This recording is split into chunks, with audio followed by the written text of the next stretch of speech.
1995.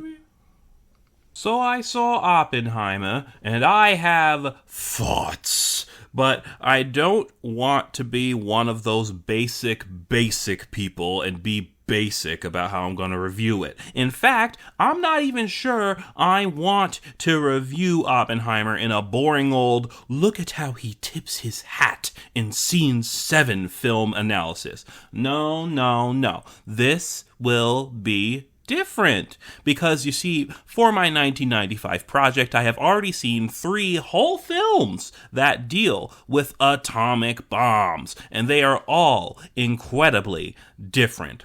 So, of course, when I put them together, I'm going to call them the 4 Horsemen of Apocalypse. I mean, it's just perfect. Boom! So here's what I'm going to do. I'm going to do a nice little round robin with the 4 Horsemen of Apocalypse and treat them as if they are in conversation with each other. Think of these 4 movies as a panel of expert artists who have been invited to San Francisco. Okay, post-apocalyptic San Francisco. And the 4 Horsemen will participate in a series of exclusive, recorded, one-on-one conversations covering the topic of atomic art. Each discussion will be divided into 3 sections and discussed in this order every time. Section 1, historical narrative. Section 2, entertainment value. Section 3, societal remembrance. And once all is done, each film will make their case for the value of their existence. Because this is an atomic panel, of course we have to end it like that. But before the end, we must begin. How about you introduce yourselves? Let's start with Captain Nuke. Oh, me? You know, I'm just a PG movie. You can catch me on that VHS, you know. We got Joe Lasagna. We got Martin Sheen. So basically my story is these high school kids are not the cool kids in school. And Martin Sheen is a government man. And Joe Lasagna is a crime guy, but not one that's too evil. This is a comedy. And the kids find a bomb in the pizza shop. So they call the government on a payphone. And they're like, hello, government, cancel school. We have a bomb. And it works. But then Joey Lasagna also finds the bomb. And now the kids are trying to stop him. And Martin Sheen is pratfalling, trying to stop them all. And it ends as you'd expect. The kids save the country and decide they don't need girlfriends because they saved the country. So yeah, that's my story. Frankly, I'm just glad to be here. Okay, that was... I guess I'll go next. I am a 3-hour television film. As far as atomic subject matter, I tend to focus heavily on the bureaucratic decision-making in the lead-up to the dropping of the bombs on Japan. Production-wise, I'm the result of a creative collaboration between Canada and Japan. Most notably, I not only depict the bureaucratic situation occurring in Harry Truman's White House, but among the Japanese leadership as well, with entire sections of the film occurring in Japanese with subtitles. So, yeah, that's me. All of you are fortunate to have been graced by my presence. I am the most interesting white man on the planet, and the only Oscar-worthy concoction present. I am the capitalist dream personified. Kneel before my power as my drunken wife cries in the bathroom. I may not have Martin Sheen, but I do have everybody else, and that is all that matters. You are going to cry today. You are going to experience the events of an arrogant nerd's life. Feel the weight of the world at your fingertips. That is what I am. Cinematic perfection. Okay. Good afternoon, everybody. My name is Trinity. Full name, Trinity and Beyond, the Atomic Bomb Movie. I am a historical documentary tasked with the duty of tracking the history of the atomic bomb in a precise, scientific, accurate manner. From the inception to the future, I am the archive, and I am glad to make my presence known here today. And now we move into our conversation segment, so let's get started. I have to say, I had relatively low expectations when I heard about you, but after seeing your work in person, I must say I am pleasantly surprised. Go on, don't be modest. Your attention to detail, the minutiae of the scientific cogs that make these machines work, your reverence for the power being dealt with, it is commendable. It is only to do justice to the story you tell that I get right what is so easy for the film industry to neglect. That said, are you made with love or ambition? Probably both. Why do you ask? Well, you make such a big show of your purported importance. That puts me in a strange position. As the one who was always there, your fame poses a risk, I believe. What risk? I am a cinematic masterpiece. You are just study material. I meant no offense. I am not offended. You are simply jealous, but I will forgive you as you represent some of my source material. It is exactly that hubris that I find risky. You are so confident. I worry it will blind people from seeking out other truths about this historical era we share. There is just as much chance that I will inspire the audience to seek you out. You should be grateful. Oh, come on. People don't work that hard, you know that. The double feature is with Barbie, not me. People like to accept without looking into the genuine truth, because they prefer a finished cake over a bowl of batter. Well, you can't hold me responsible for that. Besides, you were seen enough to be invited all the way out here to San Francisco. You are far from invisible, but I am still swallowed by your shadow. Get ready for the next battle.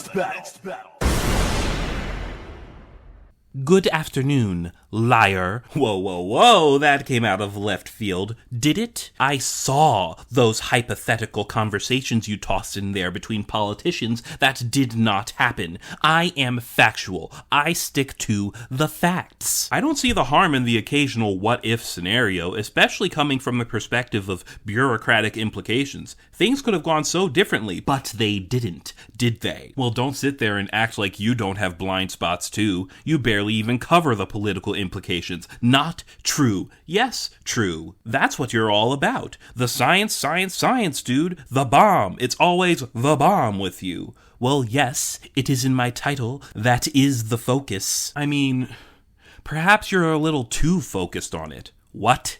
No offense, but your approach is kind of boring. Oh, I'll have you know that my approach, as you call it, is the most factual, fascinating one. There is no story like the real story. But how real is your story if only the truly obsessed are going to visit you in a museum to see it? I, at least, had a television run, and the story I'm telling in it is genuinely unprecedented in comparison to yours. I will concede that the perspective of the war you offer is particularly unique. I can respect at least that, even if I object to some of the creative liberties taken. I do still believe truth should prevail in storytelling. But what is truth really? Not making up fake conversations. Hey, at least we tell you blatantly when we're speculating. Not all projects do that, and, you know, this really was a labor of love for our whole team, no different from your documentary. We did work hard. And you aren't even acknowledged for it. I know, right? We're two birds of a feather in that instance. Well, for different reasons, but sure. I mean, yes, my reason is the whitewashing, and your reason is generalized ignorance. Indeed, the United States of America does not care to look at the details, fascinating as they may be, nor do they care about the personalities outside of their own. Like, this is a world war we're talking about. Nuclear weaponry had implications for the world. It really did, and I don't understand why there always needs to be a single face on these things when there are many faces of the era. An era that never truly ended, continued by nameless faces in the halls of government. Yeah, we're both forgotten. It be like that sometimes. Get ready for the next battle.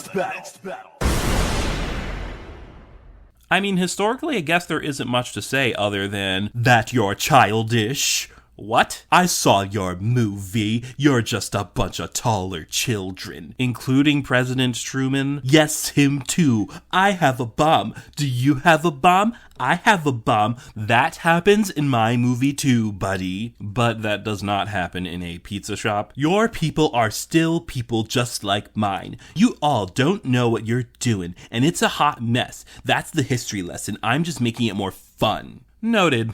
But that's not really saying anything, actually. Like, nothing you do really sparks the curiosity. Are you calling me basic? Because you shouldn't be talking, you no-name TV movie. I'm doing something different, though. You're like a dime a dozen, no offense. Oh, I'm offended all right, but only because I don't have a comeback. Yeah, and that's why I'm more memorable than you as well, no offense. More memorable? You think people are interested in you because you do things different? Really? I think people don't care enough to look. That is their ignorance, not my shame. You know what? Amen to that. I'm just saying, I'm giving out more reasons as to why I should at least be remembered. I'm very unusual in specific ways. You? Nothing extremely unusual. You've got a real formulaic thing going on. I take back my amen. Get ready for the next battle. So we finally meet. I'm sorry, who are you again? I'm not fond of you, you jingoistic piece of trash. Jingoistic? Did you even see me? I don't need to know, dummy. Just look at your coverage alone. All the elitists are eating you up, pretending you are some groundbreaking triumph when you are nothing new. I am a cinematic masterpiece. Emphasis on cinematic. Narratively, you are nothing special. You are one in a million narratives that continue to place your people and your experimenters in the center role. And that is a problem because that in itself is not the problem. It is the continual motivation to dictate that your story is the most compelling out of the many, because it is. That is a matter of opinion. Regardless, must the story of nerds doing experiments on stolen land be repeated over and over and over and over and over again to the masses, only for them to pretend like they are hearing it for the first time again? This is supposed to be a creative medium. This is supposed to be about a world war. There is a whole world of the war to explore. And all these repetitive tellings only further the implicit assumption that there is only one story to be told about the atomic era from one perspective. I may not have your budget, but narratively, I am more creative than you will ever be because I am the storyteller that challenges the status quo here. The story that challenges you. People like what they know. You can't blame me for that. I can blame whoever I want to for a lack of thinking outside the box. Including yourself, you are still a TV movie if I recall. I wouldn't have to be if you didn't have the historically established power and weight of white male US-centric privilege when it comes to which historical stories get to be placed in the mainstream popular limelight. You cannot blame me for that. Perhaps I can't, but I can call it out. I must. My story deserves the same careful, curated, massively supported hand yours does. Just imagine what it would mean if I got that, you know? That would be something. It would. It really would. There is so much to consider about this whole era, and I just want the A-list creatives to at least consider considering, you know? Get ready for the next battle. Bombs are a real science, and in making a joke out of these scientific advancements that have implications for the destruction of the world, you are a disgrace. Whoa, back up. Back it up. I have value, okay? You do not. You represent the basest bastardization of scientific truth. Well, you don't know people. Excuse me? I said you don't know people. There are plenty of people involved with me, but you don't know them, okay? All you do are the beepity boop bops of what they do to make the kaboom boom. English, please. People are funny, okay? They're funny. When they have control of the bomb, they start acting funny. A single whiff of power, and all of a sudden, the president has Martin Sheen chasing a bunch of kids through the streets of Los Angeles. That is completely unrealistic. No, it's true to life. How is what I just said any different from what lengths our government went to show off their power? We went to the moon. We didn't have to do that. It's ridiculous. Well, when you put it that way, you know I'm right, but hey, it's good to have you around, because without your truth, I don't exist. And at least I'm not some Bormatron snooze fest. This slander is absolutely unacceptable from a painfully average work of cheap cinema such as yourself. Hey, Martin Sheen is not cheap, but you are. Bargain bin, VHS, drivel. I have real explosions. What do you have? A bicycle chase through the streets of California? Involving Martin Sheen, excuse you. You are a joke. Well, at least I'm funny. You should be more grateful for my existence. No, you're the ungrateful one. I don't have the energy for childish rebukes such as these. That's shocking. I thought your bombs were real. Don't test me. Why not? You've run quite a few yourself. My goodness, you are so unimportant. I know you are, but what am I? Forgettable. So forgettable that finding you has become uniquely difficult for the regular pedestrian. At least I have the academic merit to be sought out and preserved, but you? Nobody remembers you. At least I'm not rotting away in some museum or library somewhere while everyone else gets to have the fun. Get ready for the next battle. The only way you're gonna try to make history is by trying to win a bunch of Oscars. That is not true. It is, and you know it. You are not gonna be known for being historically cool in any way. You're just gonna be historically establishment, historically Oscars punditry. You're a showman, just like me. I am nothing like you. Just look at your casting. You are no different. Trying to hire every famous person in your little book. Ain't no shame in it. I had to get Martin Sheen on board. But historical significance? Like, actual historical narrative significance? Please, you've said nothing new. Well, neither did you. At least I'm fun, though. I am also fun. I am very fun. You are still 3 hours of pure misery, bro. Compelling misery, but misery. I'm not going to get any awards goofing around. And that is just disrespectful to my art. Being the clown is not easy. It is not. And you know this too, but you don't respect me. That is not true. You don't even know what comedy is. I'll never forget what you elitists did with The Martian. Well, yeah, exactly. The bear, too. You keep doing it. Humorless baboons. But that's just how things are with funny things like me. I'm always going to be the bridesmaid, never the bride. You're gonna have your crowd of auteur theory idiots drooling over you in perpetuity, while my delightful self will rot away. My goodness, who's the humorless one now? I am a sad, undervalued clown. The only way I'd be taken seriously is to be the sad, undervalued clown. Whenever a comedian wants an award or any respect around here, they have to freaking bend over and get sad. It's completely unfair and ridiculous. I mean, it's also a bit of a paradox, isn't it?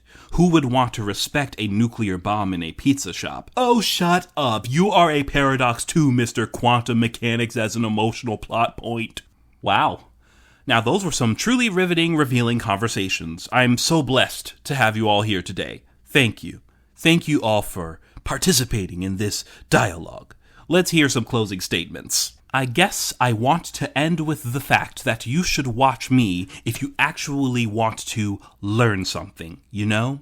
If you want to truly understand the scope of these weapons, if you want to actually see what they are capable of and how the advances keep rolling in and innovating, I am the movie for you. We have tested these freakish things in the oceans and even in space, and I am probably the only one who talks about that. I shouldn't need to argue my existence. My existence is arbitrary fact. I am the story you know well, told compellingly. I am the belle of the ball. You have already seen me. You have to see me because you do not want to suffer from the fear of missing out. If you ever feel the need to, get your head out of your own US-centric romp and actually treat a world history event as something that involves the world, I'm a good place to start. The very focus of the atomic bomb story that I have is related to the macro-level political game. We already know about the scientists anguishing over their ultimate creations, and yet we keep feeding ourselves that when there are so many other perspectives and situations and personalities. It's a world war, for crying out loud. It has worldly implications. I have subtitled conversation reenactments between Japanese officials in the lead up to Hiroshima, staged by a Japanese director. Sorry, but that shouldn't be a novelty. That should be common sense. It's the same stupid issue with pretending Europe is the only historical battlefront worth making a Hollywood film about. There's literally so much that can be talked about, and the consistent use of the same stupid narrative lens is just plainly infuriating. Watch something actually unique, for once. Okay, listen here. You actually need to respect me, okay? I know I'm not one of these super serious nerdozoids, but I'm simply expressing a truth, okay? And the truth is that this is all a joke. This nuclear weapon stuff is a total joke. If you think these politicians in high places are no different than a bunch of teenage boys trying to hold the country ransom with their nukes and weapons, you've got another thing coming. It's the same with AI. They're going to do the same childish nonsense. And when the end of this dying planet comes, just know that I will have been here laughing at you the whole time. Well, wow. I guess that ends this panel discussion. I guess I'll do my final remarks. What we have here are 4 very different films about the atomic era. 3 of which all came out in the same year. Each one serves an important purpose in their own right, yes, even the one that wants an Oscar really badly. That said, I really don't think mainstream filmmaking society does the best job of highlighting and rewarding diverse sets of narratives, especially about the Second World War. There's a whole world of perspectives, and we keep seeing Dunkirks and All Quiets and 1917s and Darkest Hours and, yes, Oppenheimers, while the truly interesting and innovative looks are just tucked to the sides, only known to those who care enough to explore. So if you like your Oppenheimer, maybe you can check some of these other ones out. You know, be something a little more than trendy, learn something different, expand your mind, or I don't know, at least have a laugh at Martin Sheen doing pratfalls. Anyways, that ends it for me. Subscribe and hit buttons and things. Next time, I think it's time to jump back on the lost media train and talk about the films I had to get that only exist as physical copies. Or I might talk about some freaky subtitle situations. One or the other. We'll see.